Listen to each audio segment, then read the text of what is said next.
रहीम यार खान के कच्चे के इलाके माचका में डाकुओं ने पुलिस की 2 गाड़ियों पर हमला कर दिया। फायरिंग के साथ साथ रॉकेट भी दाग दिए। हमले में पुलिस के 12 एहलकार शहीद और 6 जख्मी हो गए। हमले के दौरान लापता 5 पुलिस एहलकारों को रेस्क्यू कर लिया गया। अफसोसनाक वाक़े पर रहीम यार खान बार और प्राइवेट स्कूल एसोसिएशन ने 3 रोज़ा शोक का ऐलान कर दिया है। सिंध और पंजाब के कच्चे के सरहदी इलाकों में सिंध और पंजाब पुलिस ना तो अब तक डाकुओं का मुकम्मल खात्मा कर सकी है और ना ही नो गो एरिया को खत्म कराया जा सका है, बल्कि उल्टा डाकुओं ने पुलिस को सीधा निशाना बनाना शुरू कर दिया है। जुमरात की शाम 2 पुलिस मोबाइलों पर सवार 20 पुलिस एहलकार कच्चे और हिफाजती बंद पर कायम चौकियों पर मुआयना करके वापस आ रहे थे कि नूर शाह के करीब दोनों पुलिस मोबाइलें बारिश के जमा पानी में फंस गईं। अंधेरा होने पर डाकुओं ने पुलिस मोबाइलों का घेराव करके गोलियों की बरसात कर दी, रॉकेट भी दाग दिए। वाक़ये के बाद रहीम यार खान और घोटकी से पुलिस की भारी नफरी पहुंच गई। लापता 5 पुलिस एहलकारों को रेस्क्यू कर लिया गया। शहीद और जख्मियों को शेख जैद और सादकाबाद अस्पताल मुंतकिल कर दिया गया। ये जो माचका में वाक़या हुआ है, पुलिस पार्टी पे जो डाकुओं ने हमला किया है, इसके बाद हमारे पास जो पेशेंट आए हैं वो उनमें से 6 जख्मी हैं, जख्मी हालत में हैं और 1 हमारे पास डेड रिसीव हुआ था और उन 6 में से 2 की हालत नाजुक है, जिनको एक में को थिएटर ले जाया गया है, वो उसकी ट्रीटमेंट जारी है। 1 साल के दौरान पंजाब के सरहदी जिले रहीम यार खान में दर्जनों पुलिस एहलकारों अफसरान शहीद हो चुके हैं, लेकिन डाकुओं के हमले में एक साथ पुलिस एहलकारों की इतनी शहादतों का ये पहला वाकया है। पुलिस का कहना है कि डाकुओं का ताक़ुब जारी है, लेकिन इतने बड़े वाकये और पुलिस एहलकारों की शहादत के बावजूद डाकुओं के खिलाफ बड़े पैमाने पर ऑपरेशन कब शुरू किया जाएगा, इसका फैसला अब तक नहीं किया गया। Additional IG south Punjab Kamran Khan ने कहा है कि माचका में डाकुओं ने पुलिस का बड़ा नुकसान किया। बहुत बड़ा सानिया है, 12 पुलिस एहलकार शहीद हुए हैं। पुलिस इस नुकसान का डाकुओं से इंतकाम लेगी, एहलकारों की कुर्बानी ज़ाया नहीं जाने देंगे। उनका ये कहना था कि अब ये चीज़ नाक तक आ गई है, डाकुओं के खिलाफ प्लानिंग से भरपूर ऑपरेशन किया जाएगा। Additional IG south Punjab Kamran Khan ने कच्चे के इलाके माचका में डाकुओं के हमले में जख्मी होने वाले एहलकारों की शेख जैद अस्पताल में इयादत की। मीडिया से गुफ्तगू करते हुए एडिशनल आईजी का कहना था कि बहुत बड़ा सानिया हुआ है, डाकुओं को कैफरे किरदार तक पहुंचाएंगे। जवानों ने जो कुर्बानी दी है उसे रायगा नहीं जाने देंगे। उन्होंने कहा कि इस महीने में पुलिस एहलकारों पर हमले का ये तीसरा वाकया है। पिछले 1.5 साल से ऑपरेशन में पुलिस डाकुओं का ही नुकसान कर रही थी। एडिशनल आईजी ने कहा कि शर और कोश डाकू सिंध के कच्चे में बैठे हुए हैं, उनके खिलाफ जॉइंट ऑपरेशन प्लान किया जाएगा, जिससे दीगर फोर्सेस की मदद भी ली जाएगी। जी बहुत बड़ा सानिया हुआ है जी, 12 शहादतें हमारी और 7-8 लोग जख्मी हैं। इनको कैफे किरदार तक पहुंचाएंगे। बहुत बड़ा हमारा नुकसान हुआ है, हम इनको पीछे घुसेंगे इनके अंदर। शर और कोश जो हैं ये सिंध के इलाके में बैठे हुए हैं, तो एक जॉइंट ऑपरेशन इसके लिए प्लान होगा इंशाल्लाह ताला जी। खास तौर पे ये वो टाइम है जिसमें दरिया पानी चढ़ जाते हैं और इलाकों में उनमें घुसना हमारे लिए मुश्किल हो जाता है और कमाल की फसल आ जाती है, तो 10-12 फुट की फसल है जिसकी वजह से आप अंदर नहीं हो सकते। और आज भी उन्होंने उसी फसल का, कमाल की फसल का फायदा उठाते हुए एम्बुश किया है। हमारे प्रॉपर प्लानिंग के साथ एक भरपूर ऑपरेशन करेंगे। अब ये जिसे कहते हैं नाक को आ गई ये चीज़, बहुत बड़ा नुकसान हुआ है, लेकिन हमारे हौसले बुलंद हैं तमाम जवानों के, अफसरों के इंशाल्लाह ताला। और मुस्तक़िम वो है कि हम ये अपना इंतकाम लेंगे, जो हमारा लॉस हुआ है इसको ड्राएगा नहीं जाने देंगे। ईरान में होने वाले ट्रैफिक हादसे में जाँ बहक होने वाले 28 ज़ायरीन की मैयतें आज C-130 तैयारे के जरिए सक्कर पहुंचेंगी। तैयारे में 15 जख्मियों को भी लाया जाएगा। ईरान हादसे में जाँ बहक होने वालों में बेशतर का ताल्लुक लाड़काना खैरपुर कनकोट से है। कमिश्नर सक्कर फयाज अब्बासी के मुताबिक आज ईरान से C-130 तैयारे के जरिए ज़ायरीन की 28 मैयतें और 15 जख्मी सक्कर एयरपोर्ट पहुँचेंगे, जहाँ से मैयतों और जख्मियों को उनके आबाई इलाकों की जानिब रवाना किया जाएगा। लाड़काना से ज़ायरीन को ईरान ले जाने वाली बस 2 रोज पहले हादसे का शिकार हो गई थी, जिसमें 35 अफराद जाँ बहक और 15 से ज़ायद जख्मी हो गए थे। सक्खर मुल्तान मोटरवे पर तेज रफ्तार कार ट्रक से जा टकराई। हादसे में खातून समेत 4 अफराद जाँ बहक और 1 खातून जख्मी हो गई। सक्खर पुलिस के मुताबिक हादसा सक्खर मुल्तान मोटरवे M5 पर तादलुक के करीब पेश आया, जहां मुल्तान जाने वाली कार तेज रफ्तारी के बायस बेकाबू होकर ट्रक से जा टकराई। हादसे में कार सवार खातून समेत 4 अफराद मौके पर ही जाँ बहक हो गए, जबकि 1 खातून जख्मी हुई। जख्मी और लाशों को एम्बुलेंस के जरिए तालका अस्पताल पर नवाकिल मुंतकिल कर दिया गया। पुलिस के मुताबिक कार सवार अफराद की शनाख्त नहीं हो सकी।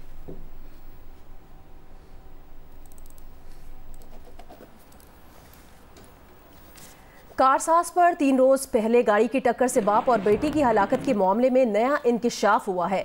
नताशा ने उसी रोज कुछ देर पहले कारसाज रोड पर एक सफेद गाड़ी को टक्कर मारी थी। नई वीडियो सामने आ गई है। सफेद गाड़ी के अक़बी दरवाजे और गाड़ी के पीछे मौजूद मोटरसाइकिल पर सवार 2 अफराद को नताशा ने उससे पहले हिट किया था, जिसके बाद नताशा ने फरार होने की कोशिश में थोड़ा आगे जाकर मोटरसाइकिल सवार बाप बेटी को टक्कर मार दी, जिससे वो दोनों जाँ बहक हुए और एक शख्स जख्मी हुआ। पुलिस राय का कहना है कि खातून पहले हादसे के बाद फरार की कोशिश कर रही थी और तेज रफ्तारी के बायस ये हादसा पेश आया। इक़्तिसादी राबता कमेटी ने रमा माली साल के दौरान ऑपरेशन नज़्म इस्तेहकाम के लिए 20 अरब रुपए जबकि रेकोनिक मंसूबे की सिक्योरिटी के लिए 1 अरब 95 करोड़ रुपए जारी करने की मंजूरी दे दी। इक़्तिसादी राबता कमेटी ने 1 लाख टन चीनी दरामद करने की मशरूत मंजूरी भी दे दी है। वज़ारत ख़ज़ाना की तरफ से जारी करदा एलामिये के मुताबिक चीनी की बरामद की इजाज़त की मुद्दत में 15 दिन की तौसी भी मंजूर कर ली गई है। अब चीनी बरामद की इजाज़त की मुद्दत 45 से बढ़ाकर 60 दिन कर दी गई है। ये भी शर्त आयद की गई है कि अफगानिस्तान को बरामद की सूरत में बरामदी रकम पेशगी वसूल की जाएगी और रकम सिर्फ बैंकिंग चैनल के जरिए वसूल की जाएगी। वज़ारत दाखिला के लिए 276 मिलियन रुपए की टेक्निकल सप्लीमेंट्री ग्रांट मंजूर की गई है।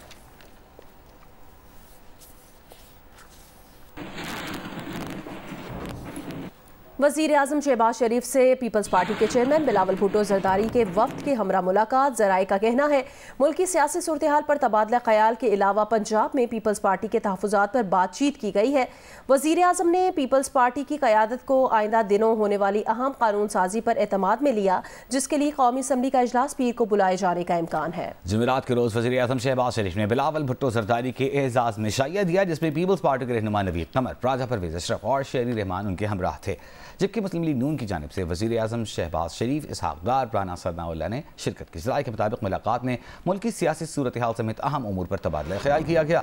जनरल फैज़ हमीद की गिरफ्तारी समेत दीगर कानूनी उमूर पर भी बातचीत की गई। ज़राए ने बताया कि पीपल्स पार्टी ने पंजाब में तहरीरी मुआहदे पर अमल दरामद न होने का शिकवा किया, जिस पर वज़ीर आज़म ने इस हवाले से शिकायत दूर करने की यकीन दहानी कराई। ज़राए के मुताबिक मुलाकात में यह तय हुआ कि पीपल्स पार्टी और नून लीग की कोऑर्डिनेशन कमेटी का इजलास आइंदा इतवार को गवर्नर हाउस लाहौर में होगा, जिसमें तमाम हल तलब मामला तय कर लिए जाएंगे। ज़राए के मुताबिक हुकूमत अगले चंद दिनों में अहम कानून साजी करने जा रही है। इस पर वज़ीर आज़म ने पीपल्स पार्टी क़यादत को एतमाद में लिया। ज़राए का दावा है कि अहम कानून साजी के लिए कौमी असम्बली का इजलास पीर की शाम 5 बजे बुलाया जा रहा है। बानी पीटीआई और बुशरा बीबी के खिलाफ 190 मिलियन पाउंड रेफरेंस की समाअत आज होगी। एहतसाब अदालत के जज नासिर जावेद राना रियाला जेल में समाअत करेंगे। गुज़श्ता समाअत में मुल्जिमान के वकला की अदम दस्याबी के बायस समाअत को मुलतवी कर दिया गया था। मुसलसल दूसरी समाअत पर नैब के तफ्तीशी ऑफिसर मियाँ उमर नदीम पर जिरा नहीं की जा सकी थी।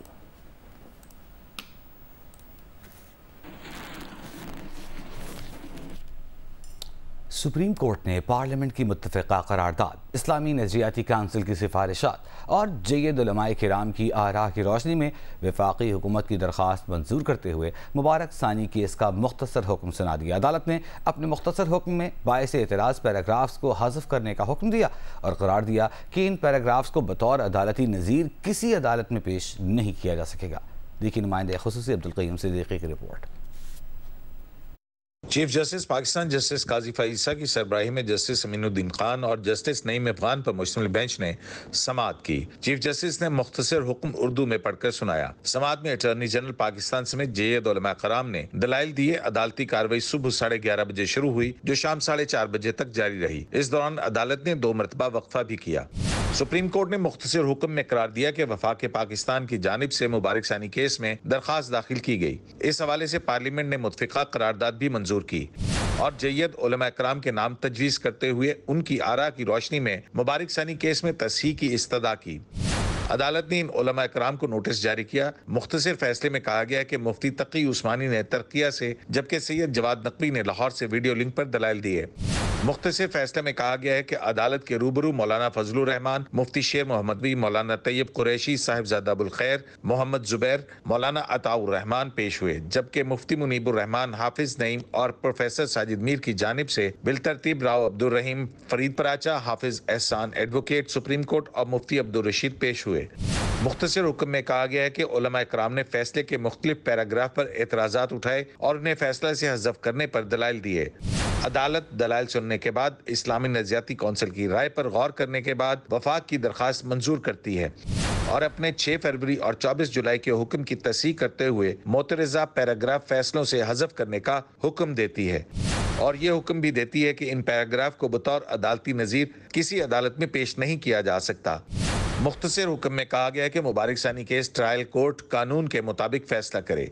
मुख्तसर हुक्म सुनाने के बाद चीफ जस्टिस ने उलमा इकराम और पार्लियामेंट का शुक्रिया भी अदा किया। अब्दुल क़य्यूम सिद्दीकी, जियो न्यूज़, इस्लामाबाद। सुप्रीम कोर्ट के फैसले पर मौलाना फजलुर रहमान ने आज यौम तशक्कुर मनाने का ऐलान किया है। इस्लामाबाद में प्रेस कॉन्फ्रेंस करते हुए मौलाना फजलुर रहमान ने कहा कि दुनिया की कोई ताकत अकीदा ख़त्म नबूवत के खिलाफ साजिश नहीं कर सकती। इस मामले पर हुकूमत और अपोजिशन सब एक सफ़े पर थे। मौलाना फजलुर रहमान का कहना था कि चीफ जस्टिस ने बहुत ही फरागदिली का मुजाहिरा किया। चीफ जस्टिस ने जिस मुस्बत रवैये का इजहार किया उनको दाद देनी चाहिए। एक इंसान इतने बड़े मनसब पर होकर कहता है कि हमसे गलती हो सकती है तो ये काफ़ी है। मौलाना फजलुर रहमान का मजीद कहना था कि हम उनके इंसानी हकूक़ को तस्लीम करते हैं जो आईने पाकिस्तान को तस्लीम करें।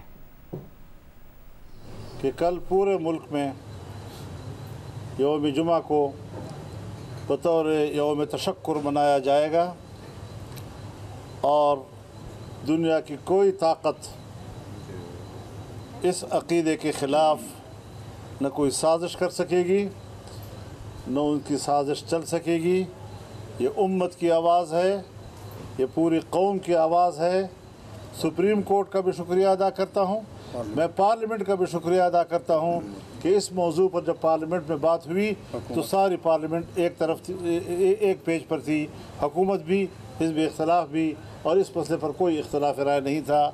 दीनी जमातें हमेशा इस पर यकजहती का इजहार करती चली आई हैं और आज भी उन्होंने वही मुजाहरा किया। जब एक शख्स इतने बड़े मनसब पर फायज होकर अलल-ऐलान कहता है कि हम इंसान हैं, हमसे गलती हो सकती है और हम उसकी इज़ाले के लिए तैयार हैं, तो इतना काफ़ी है मेरा ख्याल है। 28 माह तक पोलियो फ्री रहने के बाद एक बार फिर पोलियो केसेस का मरकज़ बन गया है कोयटा। गुज़श्ता 7 माह में सूबे के मुख्तलिफ अजला में 1-2 नहीं बल्कि पोलियो के 12 केसेस सामने आ गए हैं। दूसरी जानिब सूबाई महकमा सेहत ने इंसदादी पोलियो मुहिम के दौरान जाली वैक्सीनेशन करने वाली 534 टीमों के खिलाफ कार्रवाई करने और सूबे भर में 9 सितंबर से इंसदादी पोलियो की खुसूसी मुहिम चलाने का ऐलान कर दिया है। रिपोर्ट करेंगे नदीम कौसर। बलूचिस्तान में इंसादे पोलियो की मुहिम 1994 से चलाई जा रही है। इन 30 वर्षों में पोलियो के खात्मे के लिए सैकड़ों मुहिमात का इनेकाद किया गया। नतीजे में रवां साल के शुरू तक बलूचिस्तान तकरीबन 2.5 साल से पोलियो फ्री था, लेकिन इस साल फरवरी में सूबे में फिर पोलियो का नया केस सामने आने के बाद यके बाद दिगरे मजीद 11 केसेस रिपोर्ट हुए। बदकिस्मती से पोलियो का शिकार 3 बच्चों को अपनी जानों से भी हाथ धोना पड़ा। तिब्बी माहिरीन का कहना है कि नवाद के बाद पोलियो जानलेवा मर्ज बन चुका है। जिन बच्चों की डेथ्स हुई है उसमें पोलियो वायरस ही डायग्नोज हुआ है। अब जब हमारे पास डायग्नोसिस ही पोलियो वायरस है और उसमें जब हमने उसका टेस्ट किया उसमें पोलियो वायरस आ गया। एक बच्ची जो है वो क्लासिफला की थी जिसमें उसकी डेथ हुई, और एक कोयटा की, और एक अभी ये खारान की। ये जो 3 बच्चे थे इसमें इनकी डेथ्स हुई है। तो बिल्कुल हम ये कह सकते हैं कि इसके जो मेन काज है वो पोलियो है। नवा साल के पहले 7 माह में सिर्फ बलूचिस्तान में पोलियो के 12 केसेस रिपोर्ट हुए, जिनमें 7 केसेस सिर्फ कोयटा, पशीन और चमन से सामने आए। सूबे में इतनी बड़ी तादाद में पोलियो के केसेस के रिपोर्ट होने के बाद महकमा सेहत बलूचिस्तान ने खतरे की घंटियां बजाना शुरू कर दी हैं। मुतालिका हुकाम इसकी बड़ी वजह कोयटा ब्लॉक में इंसदादे पोलियो की 534 टीमों के कंधे पर डालते हैं, जिन पर जाली फिंगर मार्किंग के इल्ज़ामात हैं। हमारे पास जो मॉनिटरिंग के ज़रिए हमने कुछ टीमें ऐसे पकड़ी हैं जिनमें जो फेक वैक्सीनेशन में इन्वॉल्व थी, उनके बारे में तो ज़ीरो टॉलरेंस पॉलिसी है नेशनल लेवल पे भी और प्रोविंशियल लेवल पे भी। और उनके जितने केसेस रिपोर्ट हुए हैं वो 500 से ज़्यादा केसेस हैं और उन सब को जो है वो फारिग कर दिया गया है इस प्रोग्राम से। महकमे सेहत बलूचिस्तान ने बड़ी तादाद में पोलियो केसेस रिपोर्ट होने के बाद 9 सितंबर से सूबे भर में इंसदादे पोलियो की मुहिम शुरू करने का फैसला किया है, जिसमें 5 साल से कम उम्र के 26 लाख से ज्यादा बच्चों को इंसदादे पोलियो के कतरे पिलाए जाएंगे। सूबाई हुकूमत ने आइंदा पोलियो मुहिम में बच्चों को इंसदादे पोलियो के कतरे न पिलाने वाले वालिदैन से सख्ती से निपटने का भी फैसला किया है। कैमरामैन अरशद नईम के साथ नदीम कौसर, जियो न्यूज़, कोयटा। और अब जिक्र दुनिया के सबसे बड़े हीरे का। 2492 कैरात का दुनिया का सबसे बड़ा हीरा अफ्रीकी मुल्क बोत्सवाना से दरियाफ्त हो गया। दुनिया में बड़े पत्थरों की दरियाफ्त के हवाले से मशहूर कान से हीरा दरियाफ्त करने वाली कंपनी ने इसकी क्वालिटी और मालियत जाहिर नहीं की। इससे कबल 1905 में जनूबी अफ्रीका से 3106 कैरात का हीरा दरियाफ्त किया गया था, जो अब 9 मुख्तलिफ हिस्सों में बरतानवी शाही जेवरात का हिस्सा है।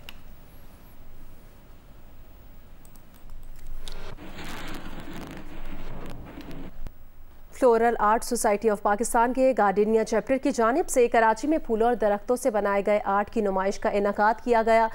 नौमुंतखब सदर गार्डेनिया चैप्टर ने कहा कि उनकी तवज्जो सिखाने पर होगी ताकि पाकिस्तान को आलमी सतह पर नुमाया किया जाए। तफसील देखिए जमार जोखियों की रिपोर्ट में। कराची के मकामी होटल में floral art society of Pakistan के गार्डेनिया चैप्टर की सालाना मीटिंग मुनक्किद की गई, जिसमें साबिक सदर कुर्रतुल-ऐन आमिर और नौ मुंतखब सदर साबरा तुफैल ने सोसाइटी मेंबरान से खिताब किया। बाद में फूलों और दरख्तों से बनाए गए आर्ट पीसेस के डेमोज भी पेश किए गए।